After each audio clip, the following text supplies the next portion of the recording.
Russia claiming a ceasefire in Ukraine, saying it will hold fire to give civilians a chance to get out. This, as the United Nations claims more than 1.7 million Ukrainians have fled the country since the war began. That's a refugee crisis of a scale not seen in Europe since World War II. Yesterday, Ukraine's President Zelensky slammed Western leaders for not doing enough. Watch. This is murder, deliberate murder. The aggressor's audacity is a clear signal to the West that sanctions imposed against Russia are not enough.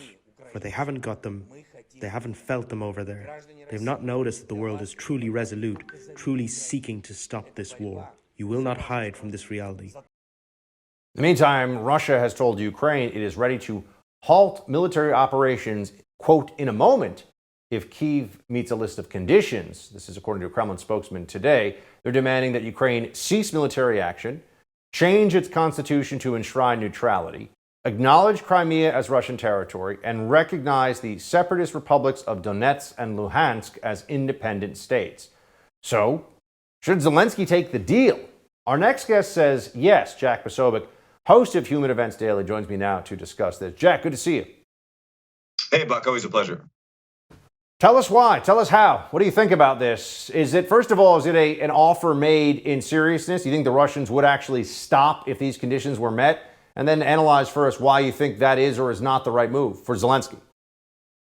Well, I think it's quite interesting, right? One of the biggest things that I've been looking for in all of the speeches from Putin and from Lavrov, Peskov, the spokesman there in the Kremlin, is have they asked once for Zelensky to step down? And you haven't actually heard that yet. You haven't heard them once say that one of their demands that he should be stepped down or that he should be, arrested or, exiled from the country, like Yanukovych, who had to flee in 2014. None of that stuff, right? None of that stuff has been asked for.